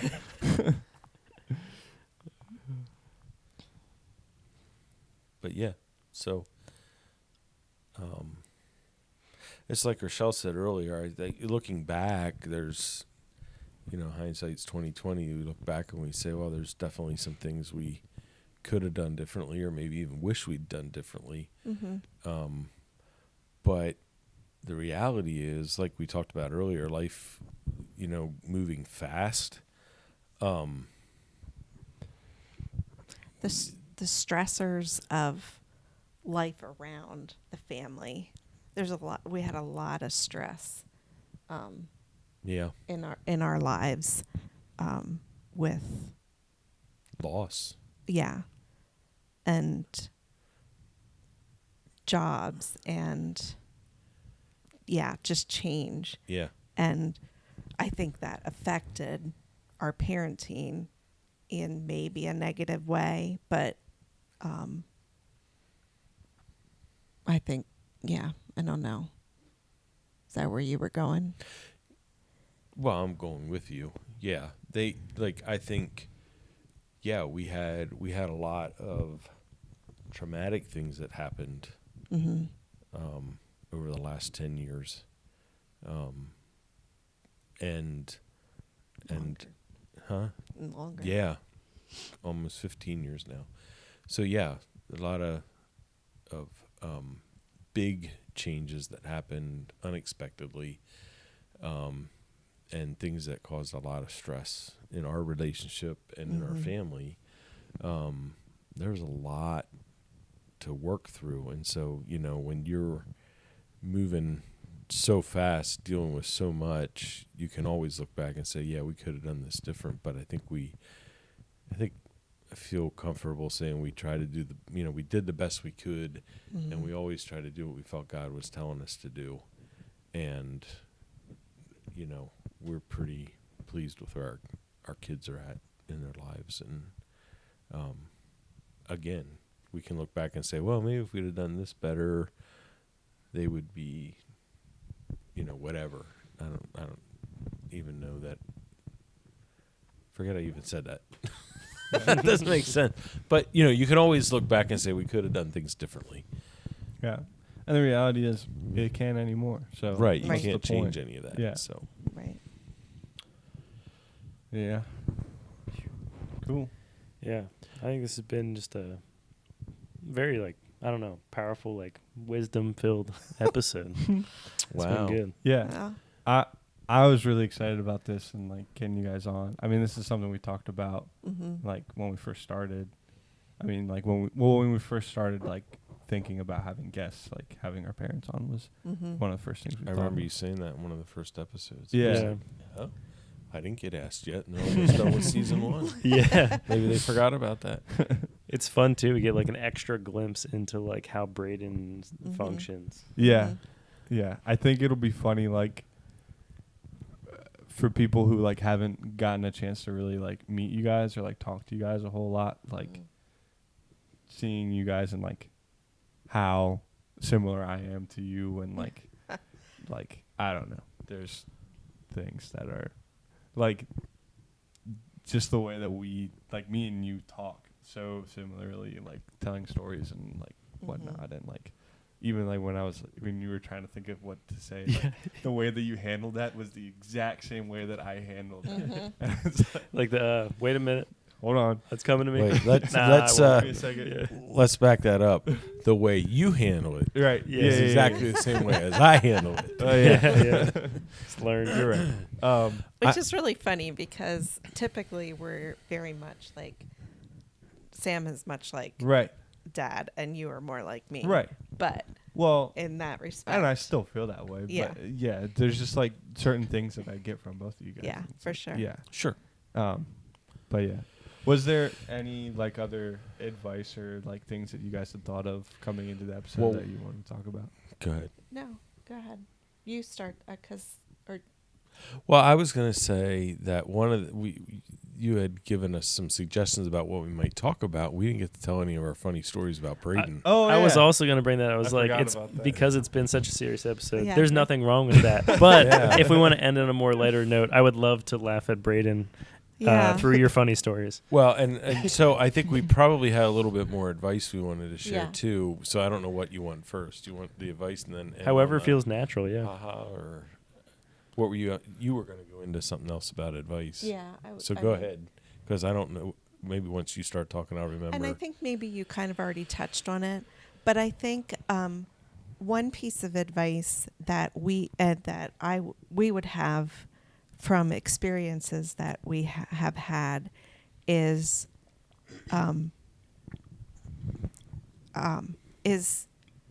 being okay with change in your life, and people come and go in your life, and being okay with that, and being if a relationships change, and the circle that you're with can change, and what we have learned is it's okay to walk away from a relationship that is not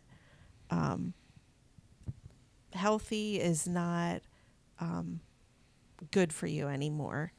And I think we struggled with that. Yeah, I think we stayed engaged with some folks along the way that maybe we should have disengaged with sooner. Because we still very much love them and care about them, but the relationship wasn't healthy anymore. So it made it hard to walk away because we were fighting for them. But when it starts to affect you, you just have to. That's sounds really heavy. It but, does sound heavy. So to just didn't bring mean that it that around, though, heavy. I mean, but that being said, we have friends that we've been friends with forever too, that we're still engaged with. But so the point is, I think it's really important to have a community that you're part of. Like we were made to do life together. You need to have at least a few close friends as couples. And it doesn't hurt to have close friends individually as well, like to do stuff without your spouse there, somebody you can talk to. But just understand that, or at least for us, our experience has been that the circles that we are in have changed over the years. You know, it's not like we left. Like a lot of times the circles overlap, and maybe you move from one group to another through mutual friends, or you know, things. If you change churches, or you know, we had our best friends now we didn't even know 10 years ago. We didn't even know them. You know, the people we run around with, the people you're in Bible study with now, are not people we went to church with. It's people that we met through band. You know, that we didn't know 10 years ago. So those things go for seasons, and our experience, there was times where we sort of resisted that change. We wanted to hold on to what we knew and what we had, when maybe we should have just moved on to the new. Yeah, and just grabbing a snippet of that, like you talked about that singing group that you were in. You briefly mentioned it earlier, like you call that celebration singers. And like I remember so many times, like growing up, we would like see a random person in like the store or whatever, and you guys would talk for like 10 minutes, and I'd be standing there like whatever. Break out in song. And then we'd leave, and I'd be like, "Who was that?" And they're like, "Oh, it's a person from Celebration." Okay, got it. Like that's all the context I need, because like I know what that was, and like so you have that whole circle that's from them, and like you've grown apart over the years, but like you still talk to them, and like you know still love them, and like well, yeah. And when you see them, it's like all of a sudden, like you step back into. Right. It's like when Orlando Bloom went back to play Legolas again. Yeah. You're like you're stepping into not a different person, but like you're stepping. It's like stepping in an old movie. Yeah. Like into another time in your life, and all of a sudden all those emotions come flooding back. That's just what Josie was saying last week about how like coming back to the basement was like being a teenager again. For her, yeah. Because she like hasn't been there in so long, and yeah, the so I have that now from like camp friends. And, Sure. like, a lot of the camp friends from like who are my age, I'm still good friends with, even though they haven't been at camp in years. But like, there's from these past couple of years going to be people that like I'll see in 10 years and be like, oh, hey. Yeah, I don't know.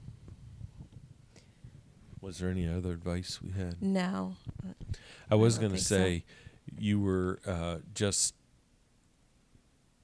one of the episodes I just listened to. You were talking about your wedding, and you said how many people you invited. Yeah. Like it was, and I was like, whoa, like, you haven't heard it I yet. didn't hear So that one how yet. many did you invite?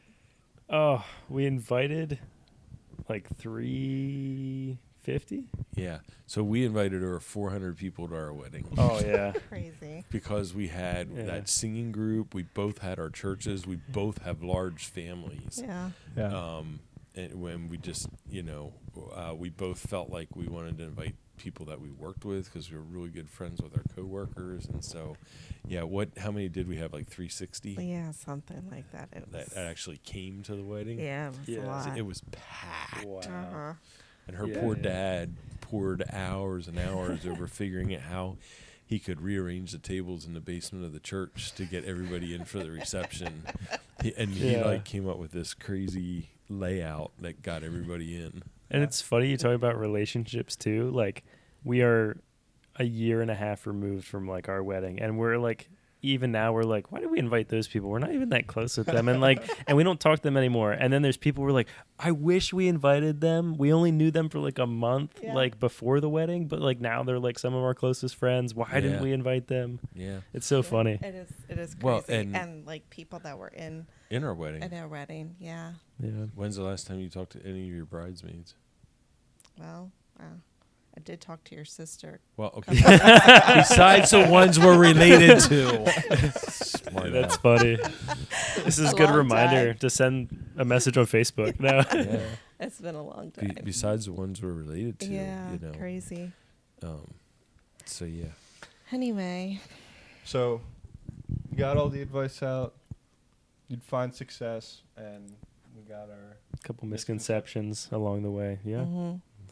So So we just get to laugh at you a little Now bit. the Yeah. goofies, yeah. that's Yeah. fine. You Try had to a take it list. gracefully. Well, I don't remember what we were going to talk about. it's hard. Like, it was kind of hard to think of things. But then when we were eating dinner tonight, I was like, oh, yeah, and this. And I think, along with Braden's storytelling, one thing that I just remember about Braden was I forgot he's about always this. been like a storyteller, and he tells it as if it was real, and it was just full of baloney. Like, he would like tell you this whole long thing, and I'm like, that is not. Yeah. He was No. at one time little. He was little at one time, but I'm like, that's not right. Yeah. Like, he was telling this as if it were. It just were. It was his truth, I guess. And but no, that is totally not. That was very full of baloney. And he was totally convicted. Totally, like that Yep. was happening. He would make it up and tell it, and Mm-hmm. that's how it was. And to that end, he was undistractable. Undistractable. So, like, say you had your 3-year-old who was wanting to push the buttons on the DVD player or the TV or whatever, and you'd say, "Hey, come and play with this toy," you know, and they'd come and play with the toy and forget all about. No, if he had something he wanted to do, you were not getting him off task until he got to do what he wanted to do. It was Yeah.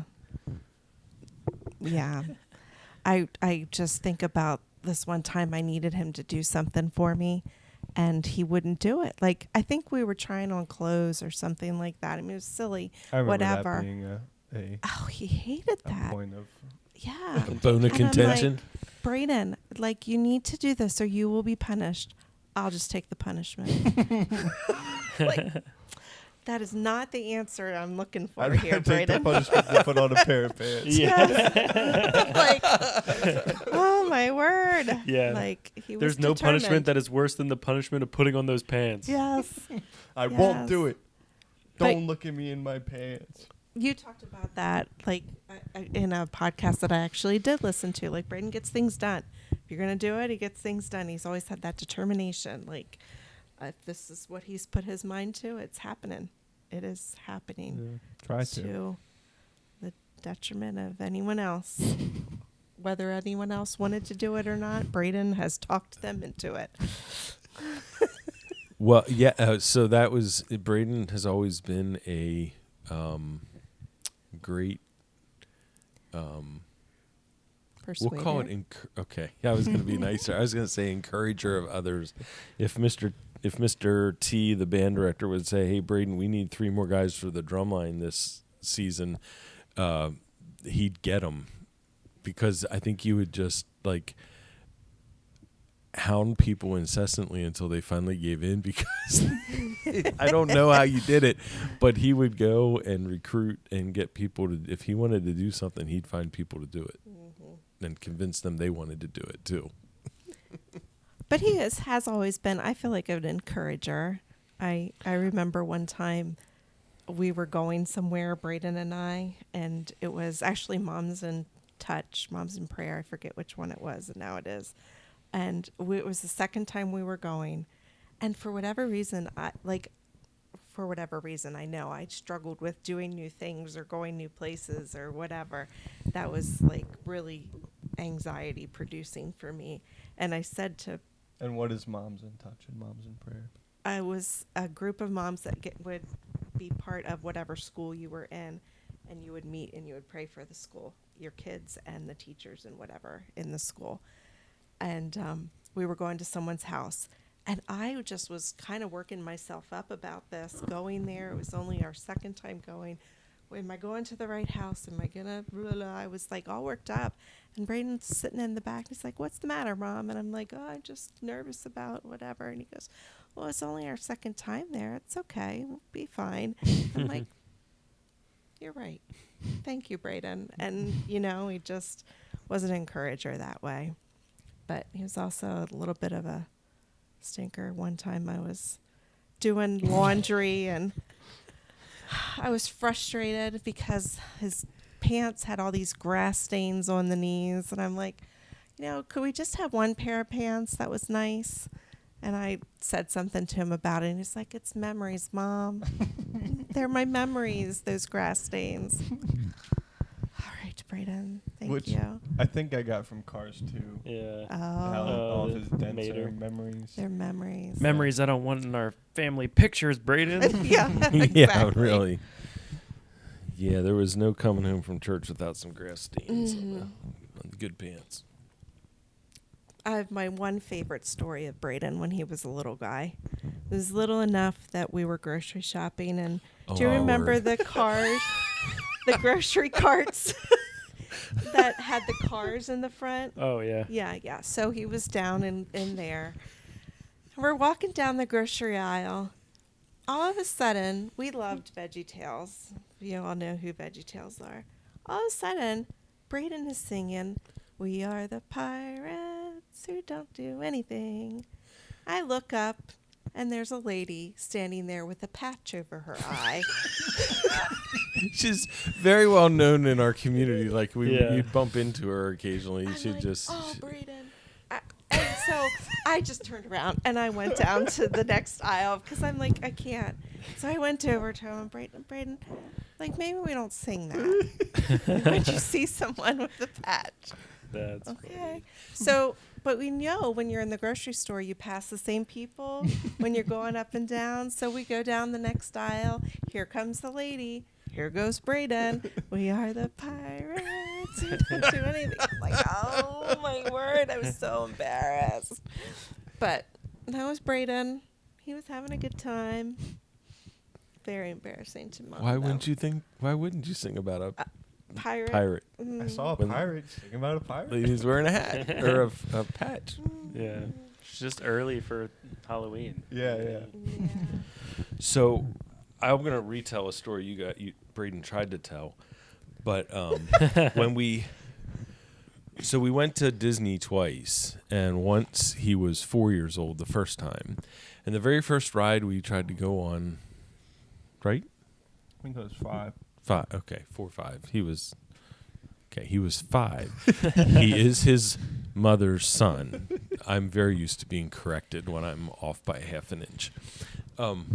So anyway, he was a little guy, and the very first ride we tried to go on was Epcot, in the big ball. You get in, and when you get in there, it's super loud. Every ride at Disney is super loud, and it's making all these cracking, exploding noises because it's talking about the beginning of the world.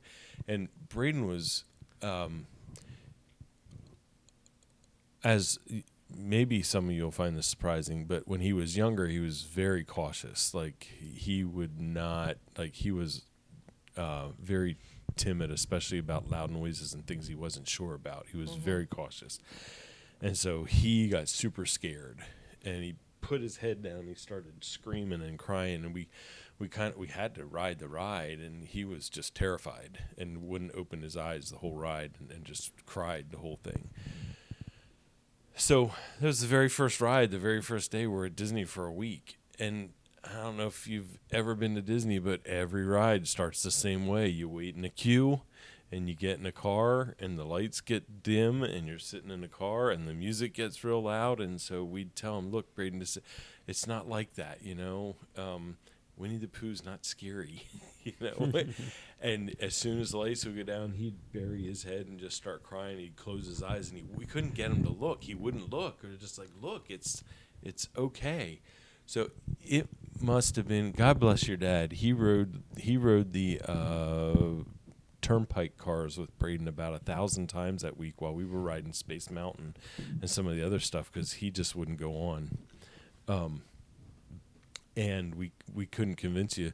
It was like the end of the week till he finally started, like, okay, I might try some of these rides. for her dad had back issues and he couldn't ride a lot of them anyway, so it worked out. But we were bummed that he missed stuff. His sister, in the meantime, was just having a blast. I had a great time hanging out with Paul. Yeah, you Yeah. did. He did. We just thought it could have been more. Everybody likes hanging out with that guy. Yeah. Sam loved it. She was 7. Yes. And prime. And the best part was Frozen had just come out. Or was that the next time? She's telling me, she's tapping my leg, which means you're telling too much of the story. you need to get to the bullet points. So anyway, fast forward, we go 7 years. We go 7 years later. Braden's now 5 + 7, 11. Yep. I turned 12. You turned okay, that's right. I And I was like 5 + 7, 11 is crazy. That's funny. 5 + 7 Is almost always 12. Yeah. I told you earlier I don't math. Yeah. I write. Well, yeah, I mean, you were right. I was 11 when we went. And Yeah. then I turned 12. You Yeah. turned 12 Yeah. there. But It's like which the five best was thing cool, ever. yeah. 5 Yeah. + 7 is not 11. Anyway. Yeah. What were you gonna say? Yeah. Oh, It was fun. You It was cool turning 12 at Mhm. Disney World. That was cool. yeah. Yeah. So, and this time now, Braden has an absolute blast. Yeah. And Sam was like just on the borderline of too cool for princesses and stuff because she was Almost 14. almost 14. She had a good time, but it was much more muted than her first visit. And She didn't want to show us she was having too good of a time. yeah, Mm. yeah. Especially with the whole birthday button thing. Yeah. Yeah. So, because they wore a button all week that said it's my birthday, and so every day people are, all the staff, all the characters or the cast members Cast members. are telling them happy birthday, and Braden was eating it up. Yeah, it was great. Yeah. Thank you. It is my birthday. Yeah. So, anyway, but yeah, it was kind of fun. So we're walking out of. So the roller coaster that we rode, you and I, over and over and over again, was the Rockin' Railroad, or not Rockin' Railroad. It was the Old Thunder Railroad or whatever. Anyway, it was. What did we decide? It was 8 times that we rode it. Yeah. Yeah, without getting off. Yeah, which I think I said the last time I told the story was like 16 times. Yeah, It was 8. The point is that we still rode it a lot Yeah. without getting kicked off. And the one time they had started making people get off, and I taught him how to like just fudge his way through. Yeah, So it was like, just pretend we just got on and sat down. And so anyway, we got through without getting kicked off. But anyway, it was like extra hours. And so we're walking out of the park, and it's super late, and I have video walking behind Braden. He's got his straw hat on, and all the cast members are waving goodbye. And he's like, see ya. He's like these big waves, and he's just strolling out through, and the rest of us are dragging behind. And then cut to the ferry ride at Magic Kingdom. You have to ride the ferry from the park to where you park your car across the lagoon. It's 1 o'clock in the morning, and Braden is running up and down the deck of the ferry. I've never been on a ferry before. Still, yeah, you were. You were on it on the way in the morning. Wow. All right, my But second time on a ferry. It's okay. You weren't so excited about the ferry. It's just like you Yeah. were 1 o'clock in the morning, and he's still like, he would have been good for 3 more hours in the park yet. He was having so much fun, and we're just sitting there like, He was living his best life. Yeah. it was good. But yeah, it was funny. That was one of the things I remember the most is Mm. going to Muppets Fanavision and like the Muppets area, which is now gone, which we've talked about Yeah. on this podcast. It's a moment of silence. Yeah. Also, the penny's now gone. We talked about that Yes. first episode too. That Which- recently happened. I'll put something in there. I don't know if you guys heard. They minted the last ever penny, United States penny.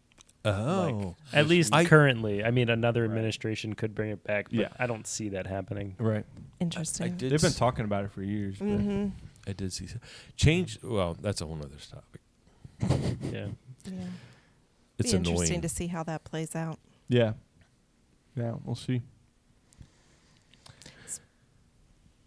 What are you gonna say? I just was thinking of the one other funny thing that we were talking about with related to Disney was Braden got some Disney dollars. Oh. This was when I was 5, not when I was Yes, 12. the time before we went when he was 5, his grandparents gave him some Disney dollars you could buy at the Disney store and spend them at Disney World. So it Disney. was Do they like- know what Disney Store is? It is no more. Oh, But yeah, there they isn't a would have. Disney store anymore. I don't think so. Anyway, Yeah, it was there's just a lot of special money that you could spend at Disney World. And so they were buying it for him and they gave it to him. And Braden wanted nothing to do with it because it had princesses on and it was pink. Yeah. And he's like, I don't Get want that that. out of the face. I don't want that. Braden, it's just money you can spend at Disney World and buy things. I don't want it. It's You wouldn't touch it. pink. Wouldn't touch it. princesses. It's You pink want princess nothing and to do nothing with to it. do with it. It was very funny. Yeah. It's very fun.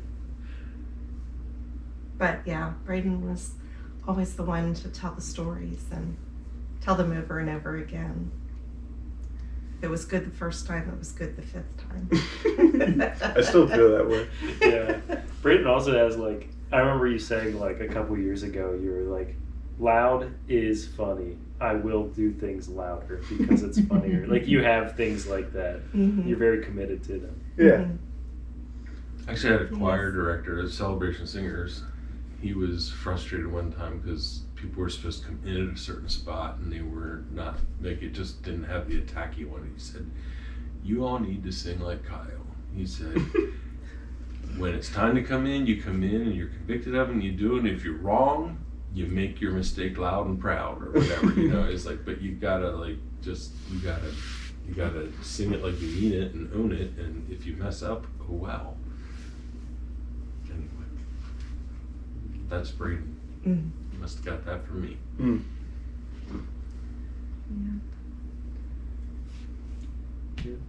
Well, we appreciate you guys so Yeah. much. Thanks for coming. I really appreciate you guys. Like I asked you and I was like, you know, they could say no, they don't have to do this, but like I appreciate that you guys like thought about it and like put some time into it and like yeah, you guys have been great parents and It's been good knowing you, son. yeah. We Brian, bring it in. I'm part of this now. yeah. Yeah, I don't know. This was great. This was fun. And yeah. I've appreciated this time of life getting to like live here like as more like somebody who can form full thoughts and like you know, we can have more intelligent discussions. And yeah, so that's what I got. Right. Like we said, part of our goals are to, you know, be a little bit better each day. It's like incremental change, and it takes time. And so learning from our elders, from our parents, is a key portion of that. So yeah, I had a great time. Me too. This was fun. Thanks. Yeah. Well, we had fun. Thanks for the Yeah. invitation. Cool. Yeah. Always. Yeah. It's nice to spend time with you guys. Yeah, and we'll have to get caught. So yeah, we appreciate you guys coming on, and yeah, thanks for being my parents. Thanks for We're being glad our to. son. Yeah. All right, Well, here we go. Thanks for watching. thanks for watching. Do your laundry. All right, that's it.